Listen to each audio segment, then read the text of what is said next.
नमस्कार, आप देख रहे हैं प्राइम न्यूज और मैं हूं आपके साथ आलोक शुक्ला। यूपी प्राइम में आप सबका स्वागत है। आगरा दौरे पर गए सपा अध्यक्ष अखिलेश यादव ने बीजेपी पर निशाना साधा है। उन्होंने कहा कि 2022 में सपा बिना किसी गठबंधन के सरकार बना लेगी। उन्होंने यह भी दावा किया है कि योगी सरकार केवल नाम बदलने वाली सरकार है। कृषि बिल पर अखिलेश ने बोलते हुए कहा कि जब तक कृषि बिल वापस नहीं होंगे तब तक विरोध प्रदर्शन लगातार जारी रहेगा। मैं किसानों को बधाई देना चाहता हूं और किसानों को इसलिए बधाई कि लगातार इस कानून के खिलाफ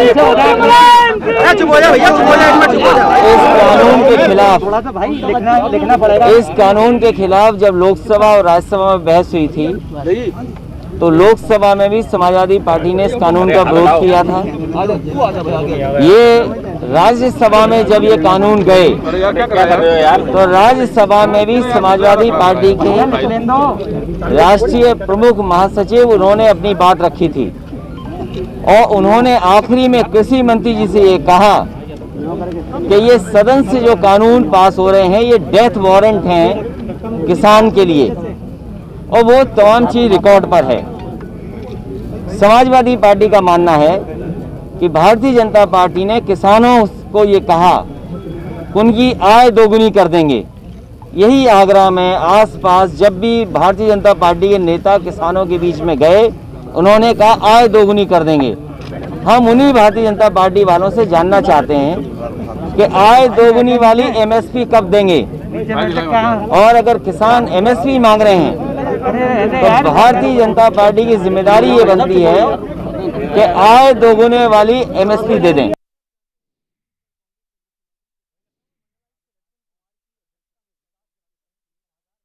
प्राधिकरण की 170वीं बैठक संपन्न हुई है। इस बैठक में कई अहम फैसलों पर मुहर लगी है। एलडीए उपाध्यक्ष आईएएस अभिषेक प्रकाश ने बैठक के संबंध में जानकारी दी है।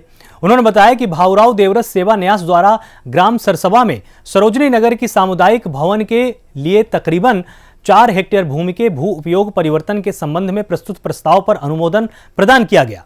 सरसवा में ही न्यास के दूसरे प्रस्ताव में तकरीबन 4.5 हेक्टेयर भूमि को भी अनुमोदित किया गया है। बैठक में सभी प्रस्तावों को मंजूरी दी गई है। 2 संविदा कर्मियों को परमानेंट भी किया गया है। वहीं अवैध निर्माण से जुड़े 2 लोगों के खिलाफ जांच हो रही है।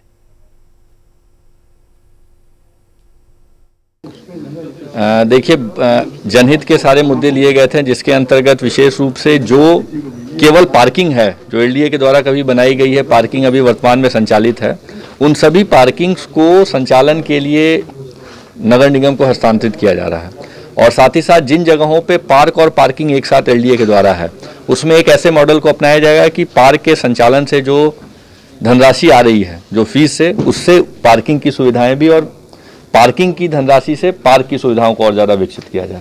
तो एक ये हाइब्रिड मॉडल भी इस पर बनाया जाएगा और जहाँ केवल पार्किंग है वो नगर निगम को हस्तांतरित किया जाएगा। इसके साथ ही साथ मल्टी स्टोरी नैन बसेरा के निर्माण के लिए नगर निगम के द्वारा एक ज़मीन भी उपलब्ध कराई जा रही है जो कि निःशुल्क अप्लाई कराई जाएगी। तो इसका स्थलीय निरीक्षण करके इधर जगहों पे ऐशबाग के पास ही ये दूसरी ज़मीन भी है दुर्गापुरी मेट्रो स्टेशन के पास, तो इन दोनों स्थानों पे जो उपयुक्त होगा वहाँ पे इसका निर्माण किया जाएगा। बस्ती में कृषि बिल के विरोध में सपा का हल्ला बोल लगातार जारी है। किसानों के समर्थन में सपा जिला अध्यक्ष महेंद्र नाथ यादव के नेतृत्व में बाइक रैली निकाली गई। एसपी नेताओं ने जमकर सरकार के खिलाफ नारे भी लगाए हैं। अब आप देखिए, अभी यहीं मुंडेरवा में उत्तर प्रदेश के मुख्यमंत्री आदरणीय अजय कुमार बिष्ट जी का कार्यक्रम था जिसमें लाखों 50,000 लोग बाइक से, मोटरसाइकिल से, गाड़ियों से लोग गए। तब कोविड का प्रोटोकॉल नहीं था। हम लोग शांतिपूर्ण ढंग से किसान यात्रा निकाल रहे हैं तो इसमें इनका कोविड का प्रोटोकॉल आ जा रहा है। ये लोकतंत्र का गला घोटने वाली सरकार है, किसान विरोधी सरकार है। ये दमन के बल पे, पुलिस के गुंडाई के बल पे ये लोकतंत्र का गला घोटना चाहते हैं। लेकिन आप लोगों के माध्यम से हम इस सरकार को ये बताना चाहते हैं कि जब तक हिंदुस्तान में किसानों के खिलाफ जो काला कानून आया है, ये काला कानून जब तक वापस नहीं होगा हम सड़कों पे संघर्ष करते रहेंगे। किसान आंदोलन को लेकर सपा प्रवक्ता सुनील सिंह साजन ने बीजेपी पर निशाना साधा है। उन्होंने कहा कि प्रचार तंत्र, पीआर एजेंसी और मैनेजमेंट के जरिए सत्ता में आई बीजेपी अब किसानों के खिलाफ भी वही फॉर्मूला इस्तेमाल कर रही है। किसान धरने पर हैं और अहंकारी सरकार किसानों के खिलाफ ही 700 चौपाल और प्रेस वार्ता करने की तैयारी कर रही है।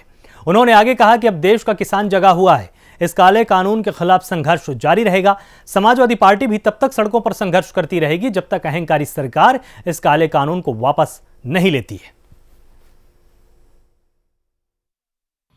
भारतीय जनता पार्टी प्रचार तंत्र, पीआर एजेंसी, मैनेजमेंट, इन सारे फार्मूलों से सरकार बना ली और अब भाजपा वही सारे फार्मूले किसानों के खिलाफ प्रयोग कर रही है।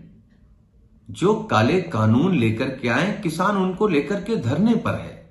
सरकार अभी तक लगातार बातचीत कर रही थी, कह रही थी हम रास्ता निकालेंगे। अब अहंकारी सरकार कह रही कि हम 700 जगह प्रेस कॉन्फ्रेंस करेंगे, देश में 700 चौपाले करेंगे। अरे आप 7 लाख कर लो, 7 करोड़ कर लो, चौपाले कर लो, लेकिन अब देश का किसान गुमराह होने वाला नहीं है। अब ये देश गुमराह होने वाला नहीं है। जब तक आप काले कानून वापस नहीं लेंगे, देश के किसानों का आंदोलन चलता रहेगा। समाजवादी पार्टी उसका समर्थन करती रहेगी और देर सवेर इस अहंकारी भारतीय जनता पार्टी की सरकार को देश के अन्नदाताओं के सामने घुटने टेकने पड़ेंगे और अपना काला कानून वापस लेना पड़ेगा। उत्तर प्रदेश में कोरोना संक्रमण को लेकर सरकार ने प्रेस कॉन्फ्रेंस की है। सरकार की प्रेस कॉन्फ्रेंस में बताया गया है कि 24 घंटे में प्रदेश में कोरोना के 1613 नए केस सामने आए और एक दिन में 1875 लोग डिस्चार्ज हुए हैं।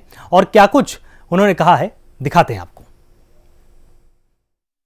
प्रदेश सरकार द्वारा विस्तृत प्रयास किए जा रहे हैं, जिनमें एक मुख्य है जो कि पूरे देश में और किसी राज्य में शायद हुआ हो, जो सर्वेलेंस का सिस्टम है। लगभग 15 करोड़ परिवारों तक स्वास्थ्य विभाग पहुंच के उनसे पूछा है कि आपको कोई संक्रमण के लक्षण तो नहीं है।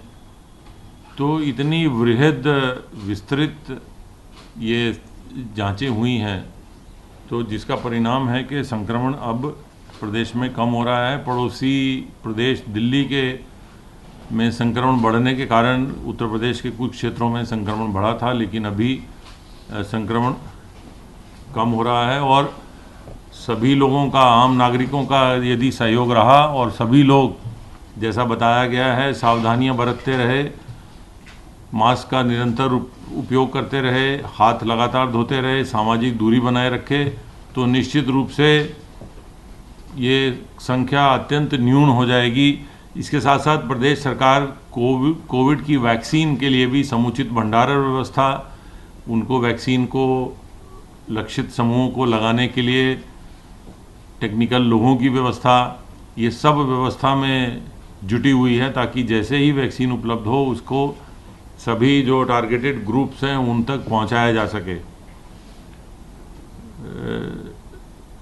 निरंतर माननीय मुख्यमंत्री जी समीक्षा कर रहे हैं पूरे इस अभियान की और संक्रमण के लिए अस्पतालों में व्यवस्था, संक्रमण से बचने के लिए वैक्सीन की व्यवस्था, ये सभी व्यवस्थाओं की प्रतिदिन समीक्षा हो रही है और आवश्यक दिशा निर्देश देकर उस जो भी प्रयत्न है, जो एफर्ट है, जो प्रयास हैं, उनको तेज किया जा रहा है।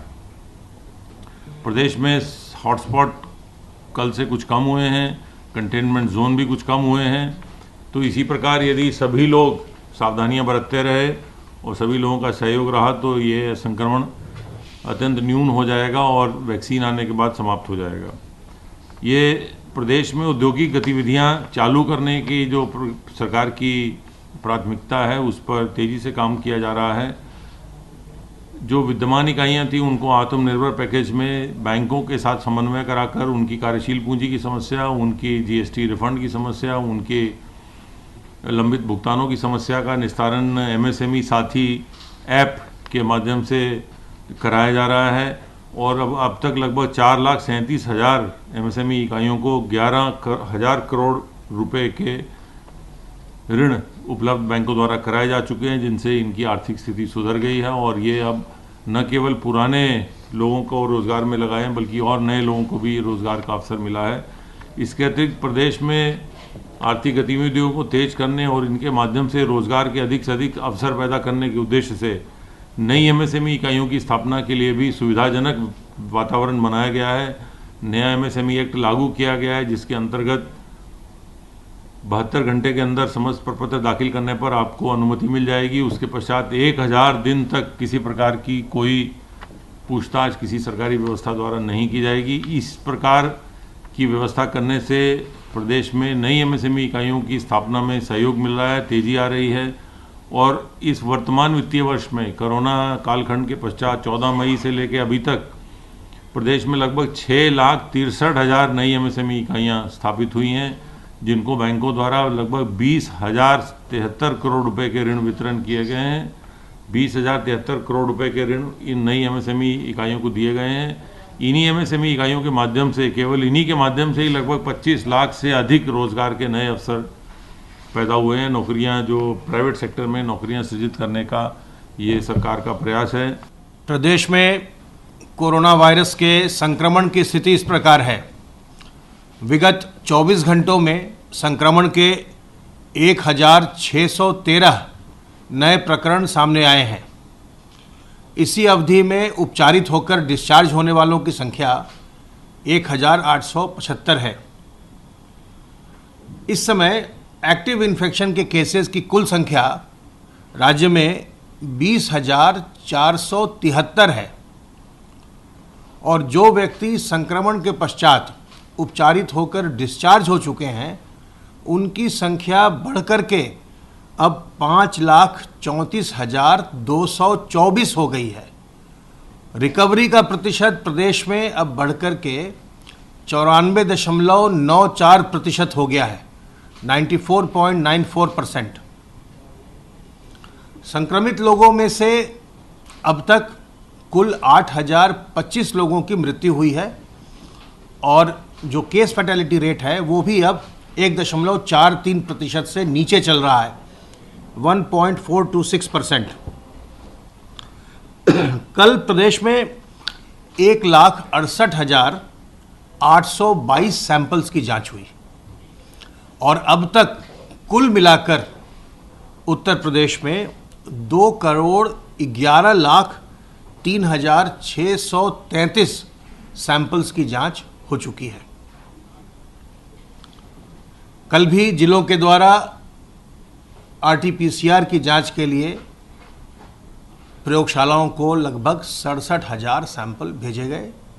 जो ये हमारी जांचें हो रही हैं उसमें हम ये सुनिश्चित कर रहे हैं कि 40% से अधिक जांचें RT-PCR के माध्यम से अवश्य हों और कल भी लगभग 75,000 जांचें RT-PCR के माध्यम से हुई हैं। जो हमारे संक्रमित लोग हैं उनमें धीरे धीरे थोड़ा करके जो 60 साल से अधिक उम्र के व्यक्ति हैं उनका प्रतिशत धीरे धीरे बढ़ रहा है। अब ये आज 10.51% हो गया है। तो इस ओर मैं बार बार आप लोगों का ध्यान इंगित करता हूँ कि हमें अपने बुजुर्गों को संक्रमण से बचाना चाहिए और ये संभव है कि जो बहुत सारे आजकल मांगलिक कार्यक्रम हो रहे हैं, विवाह के कार्यक्रम हो रहे हैं, उसमें हमारे बुजुर्ग लोग जा रहे हैं और जिससे वो संक्रमित भी हो रहे हैं। इसीलिए उनका प्रतिशत धीरे धीरे संक्रमित लोगों में बढ़ रहा है और इस बात का हमें विशेष ध्यान रखना चाहिए। ये आपसे मैंने पहले भी अनुरोध किया है कि बुजुर्ग व्यक्ति, जो लोग पहले से बीमार हैं और कमज़ोर हैं, वैसे व्यक्ति, जो गर्भवती महिलाएं हैं और जो छोटे बच्चे हैं, उन्हें हमें अनावश्यक घर से बाहर नहीं ले जाना चाहिए। जब तक बहुत आवश्यक नहीं हो तब तक उन्हें बाहर नहीं जाना चाहिए और जो सांस्कृतिक कार्यक्रम हैं या मांगलिक कार्यक्रम हैं या सार्वजनिक स्थल हैं उन्हें वहाँ पर जाने से परहेज करना चाहिए और लोगों को दूर से ही अपना आशीर्वाद भी देना चाहिए।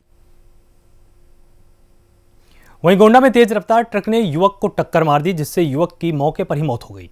भागने की फिराक में ट्रक सवार ने कई बाइकों और साइकिलों को भी क्षतिग्रस्त कर दिया। गुस्साए लोगों ने चालक को पकड़ लिया। लोगों ने पहले तो जमकर चालक की पिटाई की और फिर सूचना पुलिस को दी।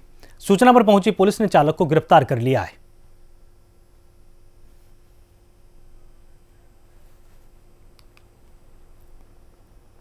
मुजफ्फरनगर के बड़ौदा गांव में गंदगी का अंबार लगा हुआ है।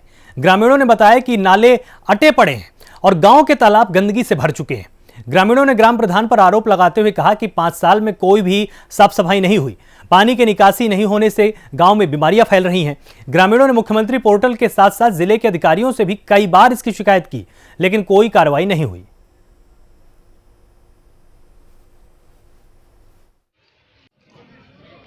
देखिए, ज़्यादा गंदगी की बात है। अभी तक चुनाव चल रहे थे, सभी सफाई कर्मी हमने चुनाव में ड्यूटी की थी, वहाँ जा नहीं पाए और इसमें जो है सफाई अभियान चला गया, सफाई कर दी जाएगी। जहाँ तक गबन का आरोप है, इसमें अगर कोई शिकायत मिलती है हमें, उसकी जांच करके आपको बता दिया जाएगा। शिकायत भी की जा चुकी है, मुख्यमंत्री पोर्टल पे भी रखी है शिकायत। और लोगों ने ये भी बताया जो नाली और खड़ंचे हैं, इनमें पानी भरा रहता है, घरों में पानी भर जाता है।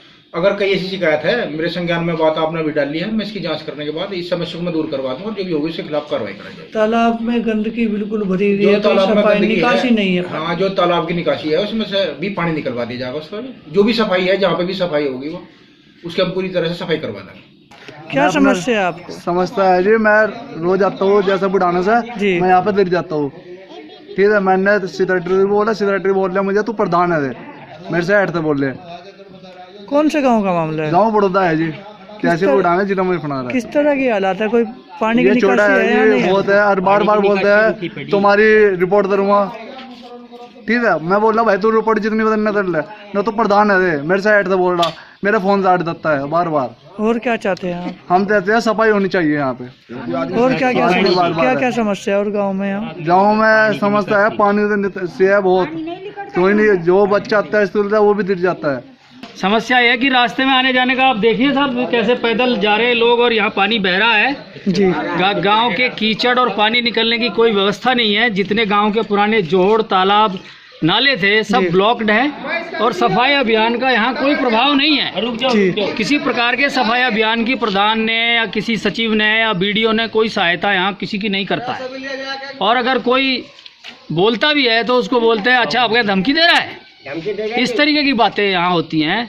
और सेवा भाव बिल्कुल नहीं है, लोग परेशान हैं, विशेषकर इस रास्ते से ज़्यादा परेशान है। ग्राम प्रधान ने पिछले कुछ पैसे वाले लोगों को सुविधा देने के लिए पीछे के रास्ते ऊंचे कर दिए और जो ये नीचे के रास्ते रह गए इनमें पानी। वहीं मेरठ में शराब के नशे में एक युवक ने खुद पर पेट्रोल डालकर आग लगा ली।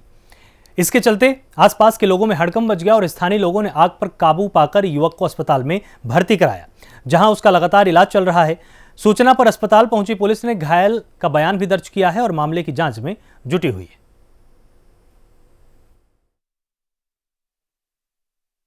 एक पेशेंट आज इवनिंग में थर्मल बर्न का आया है, जिसकी उम्र लगभग 18 से 20 साल के बीच में है। ये TP नगर थाने का रहने वाला है। इसका जो है पेट्रोल डाल के आग लगाना बताया गया है। लगभग 60% थर्मल बर्न है। सर इसका पूरा नाम क्या है sir? Akash son of Sumit, Akash son of Puneet नाम है और ये लगभग 60% है। वाइटेबल स्टेबल है। मिर्जापुर में रोडवेज बस और कंटेनर की आमने सामने टक्कर हो गई, जिसमें 1.5 दर्जन से अधिक यात्री घायल हो चुके हैं। सूचना पर पहुंची पुलिस ने घायलों को अस्पताल में भर्ती कराया है, जहां 3 लोगों की हालत गंभीर बताई जा रही है।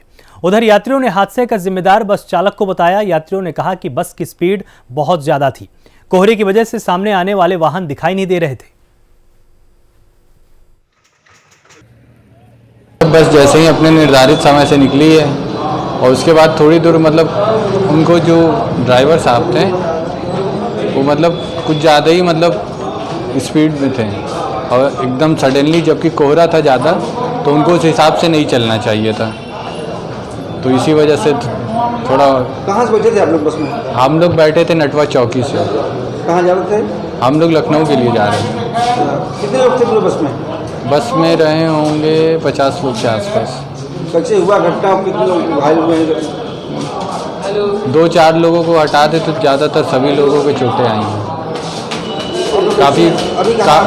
काफ़ी मरीज तो ऐसे थे कि जो है खुद अपना साधन कर करके चले गए, और वहीं पास में ही एक अस्पताल था हिमांशु करके, उसने मरीजों को लेने से साफ साफ मना कर दिया ताकि हम नहीं लेंगे, और यहाँ तक कि पैसे भी लिए और दवाई के नाम पे कुछ नहीं, सिर्फ ऐसे पट्टी मार के। फिरोजाबाद में ससुराल पक्ष से चल रहे विवाद को लेकर कोर्ट जा रही महिला पर पति ने अपनी पत्नी पर तमंचे से हमला कर दिया। गनीमत ये रही कि तमंचा न चलने के कारण महिला की जान बच गई। उधर मौके पर मौजूद लोगों ने पति समेत 2 लोगों को पकड़कर पुलिस के हवाले किया है। दिन दहाड़े हुई इस घटना से इलाके में हड़कंप मच गया। उधर पुलिस ने आरोपियों पर कार्रवाई कर दोनों को जेल भेजा है। पूरा मामला ये है कि जो मेरी शादी हुई थी तो ये परेशान रखते थे मुझे। कौन परेशान करते थे? मेरे पति रिंकू, मेरी सास सुखदेवी, हरी सिंह ससुर, और मेरी ननद प्रीति, और ये नंदोई श्रीकांत, और मेरे जेठ बबलू, ये सब लोग मुझे बहुत परेशान करता है, मारता पीटता है, खाना पीना नहीं देता है। तो मतलब 9 महीना अपने घर रह के आती थी, यहाँ पे 8-10 दिन रह पाती, फिर मारा तोड़ी करती। आज क्या घटना हुई? आज घटना जी भाई कि मैं आज तारीख पे जा रही थी, आज मेरी 11 तारीख थी। अच्छा। तो मैं तारीख पे जा रही थी, नगला बीच से बैठी थी, तो सवारी भी थी उसमें।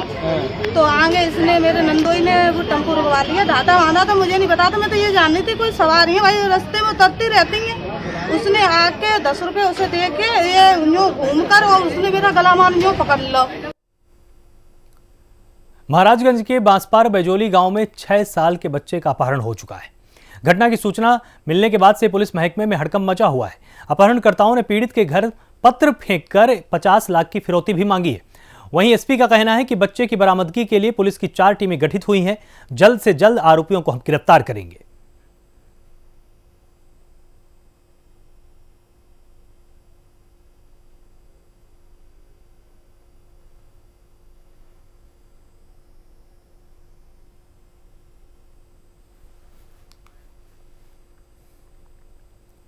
फिरोजाबाद में कुछ दिन पहले दहेज की मांग को लेकर मंडप से बाराती संग भागे दूल्हे ने थाने में दुल्हन के साथ 7 फेरे लिए। थाना प्रभारी अनूप कुमार भारती ने मिठाई खिलाकर दोनों को विदा किया। इस दौरान थाना परिसर में दोनों के परिजनों में खुशी का माहौल दिखाई दिया। थाना प्रभारी के इस नेक कार्य की सभी लोगों ने प्रशंसा की है।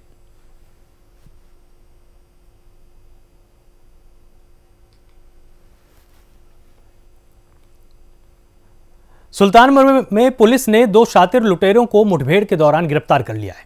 आरोपियों के पास से लूट के 2,78,000 रुपए, 2 तमंचे, कारतूस भी बरामद हुआ है। एसपी ने बताया कि दोनों आरोपियों पर कई जिलों में लूट के कई मुकदमे दर्ज हैं।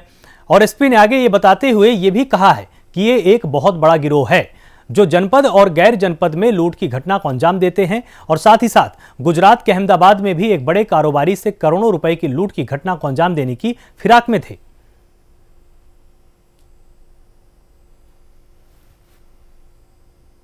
बता दें कि पिछले दिनों सुल्तानपुर जनपद और आसपास के जनपदों में लूट की घटनाएं कारित हुई थी। आज उन्हीं घटनाओं का अनावरण हुआ है, जिसमें हमारी लंबुआ, कादीपुर, करौंदी कला, कोतवाली नगर की लूटों के साथ साथ जो नेबरिंग हमारे डिस्ट्रिक्ट हैं उनमें भी 2 लूटें इन अपराधियों के द्वारा कारित करी गई हैं, जिनसे 2,78,000 रुपये पैसा बरामद हुआ है। साथ ही साथ दोनों से तमंचे बरामद हुए हैं। इनमें से एक अपराधी 25,000 का इनामी अपराधी भी है। इन दोनों की क्रिमिनल हिस्ट्री भी बहुत लंबी है।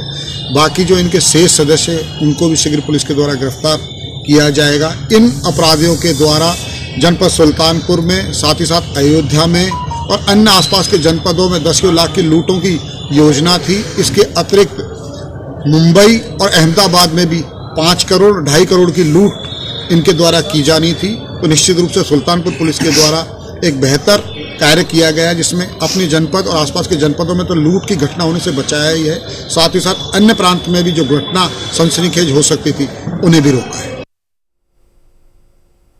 फिलहाल यूपी प्राइम में सिर्फ इतना ही, लेकिन आगे की और खबरों के लिए आप लगातार देखते रहिए प्राइम न्यूज। नमस्कार।